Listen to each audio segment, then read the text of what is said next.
आइए हम सुने विज्ञान की अनकही कहानियाँ। आइए हम सुने विज्ञान की अनसुनी कहानियाँ। एक नई दुनिया की आवाज़ आपकी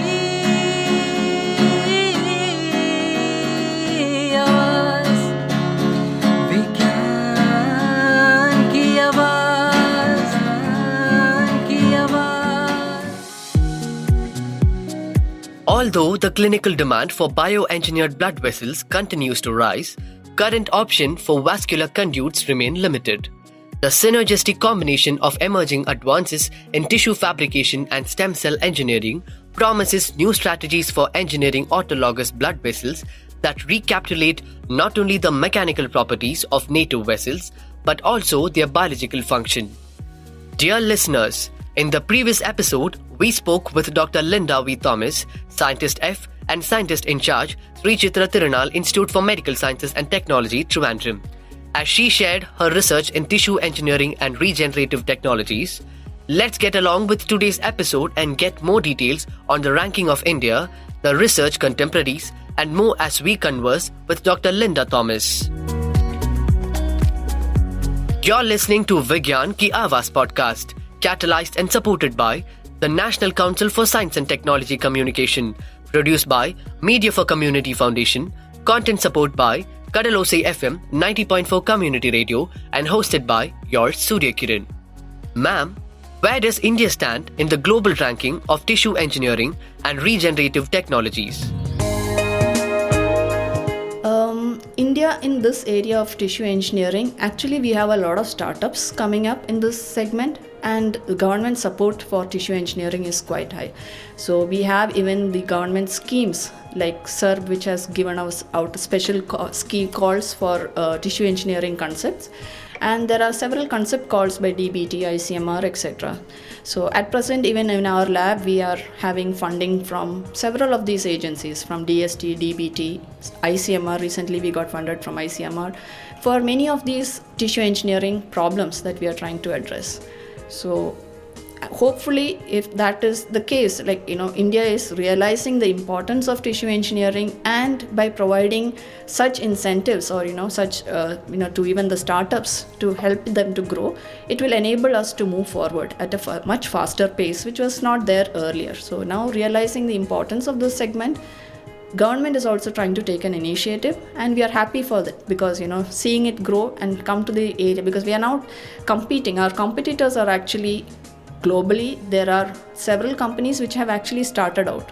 So there are several industries which are already upcoming, but all of them, like I said, because of the regulatory front, they are still in their clinical trials. So most of the industries globally are still trying to hit the market, and that also, it is going to be a slow phase. So if it is a slow phase globally, India has time to actually pick up on the pace, and then we will be able to come in and compete with the global front.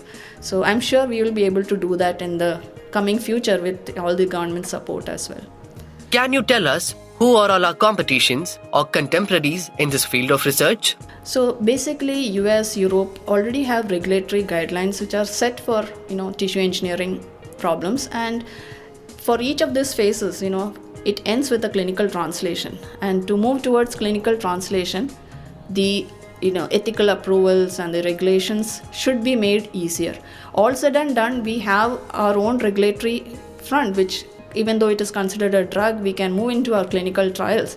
But however, we have to make it more faster, at a faster pace, because any technology that needs to hit the market, it needs a lot of validation studies that need to be done before it hits the market, and clinical validation study is one of the major requirements in this area, and this is where we need to address, and hopefully we will be able to move towards this segment in near future, because we already have a clinical validation study project which has been approved by DBT in this area, so in the area of tissue engineering of cartilage.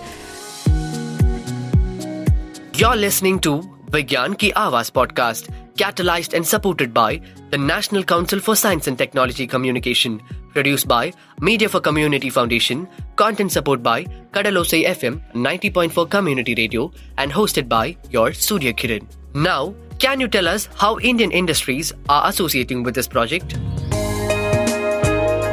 So presently in the area of tissue engineering, we have got a lot of interest from many industries, and the main area, so this is like when we support an industry towards developing this technology, it means hand-holding them up to the commercialization.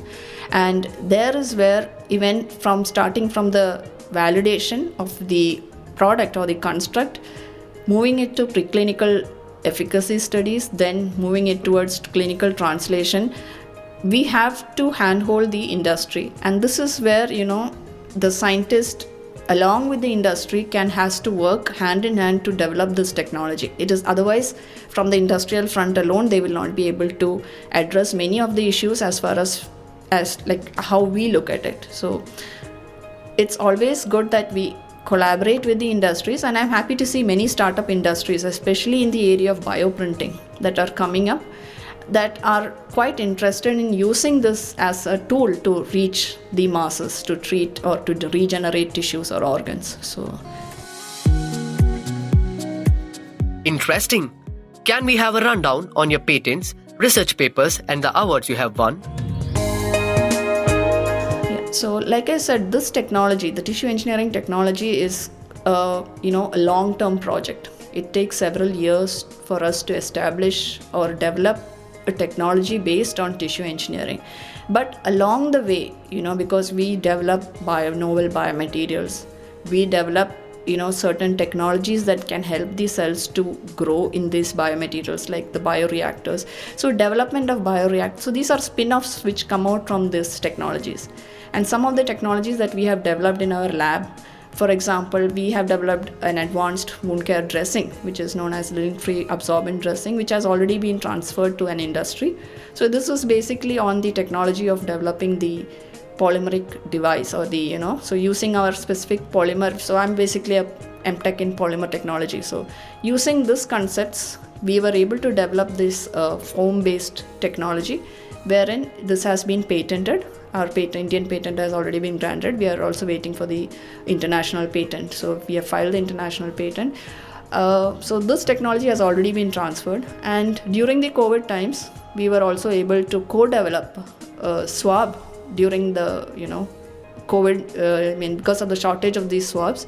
So we had an industry who was interested, who came to us, but they didn't know how to develop the swab technology. So we just helped them, giving the process of how to you can develop. They were ready to come in with the raw materials. So we just developed the process for them. And it was, during the time when the swabs were at a big shortage, I was happy to see that many of these swabs actually helped millions. So they were actually able to sell these swabs quite a bit during that time of COVID. So that is 2 technologies. And apart from this, I do have 6 patents which have been filed basically on the developmental research that we do in this segment, and several international publications as well. So in basically, because I have been an alumni of this institute, I have also initially, I started out with winning the Young Scientist Award by the Government of Kerala in 2011. I moved to US by procuring the prestigious Fulbright Fellowship in 2013. And after coming back, I have also, during my time in US, I also won the Biomedical Engineering Lifetime Award. And coming to India, so recently, I think in 2022, I also received the Excellence Award. So thank you, Dr. Linda V. Thomas, for spending your time with us and sharing your research story so patiently. Conclusively, would you like to say anything on the Vigyan Ki Awaaz podcast as one of the STEM popularization initiative by the Department of Science and Technology, the Government of India? Tissue engineering is a segment which is quite new, and the government is doing a very good job in actually initiating certain specific calls, and also developing or starting up several workshops as well as initiatives which try to spread the awareness about tissue engineering. And basically I'm happy to see that many of the institutes in India are actually interested and are also putting tissue engineering as a subject in their modules. So that is something which is quite encouraging, because tissue engineering actually requires a lot of disciplines working in together. So, and several disciplines, by integrating them together with tissue engineering, it makes it much stronger, because several answers need to be sought in this area in order to develop an optimum or a good technology, a tissue engineered product. And for this, several segments need to work in together. So I'm happy to see that several institutes, having branches in mechanical engineering, biomedical engineering, so they all have an aspect towards tissue engineering. Even bioinformatics now is being connected to tissue engineering. You have artificial intelligence connected to tissue engineering. So these segments are being promoted, and in future, because students who have passion in doing interdisciplinary research, this is an area which they can tap, because all said and done, it's not applying your knowledge. As a scientist, you are always learning new things. And if you have that passion to learn new things, I think tissue engineering is one area which everyone can, irrespective of whatever discipline you're in, you can contribute to this area. So this is the aspect.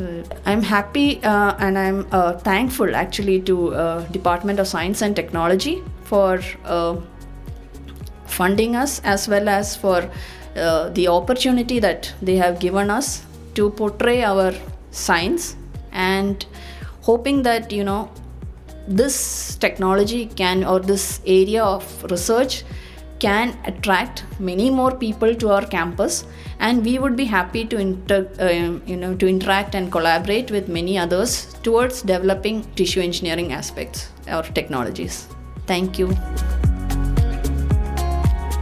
This is Vigyan Ki Awaaz podcast, catalyzed and supported by the National Council for Science and Technology Communication, produced by Media for Community Foundation, content support by Kadalose FM 90.4 Community Radio, and hosted by your Surya Kiran. We will meet again in another exciting episode. Thank you for listening.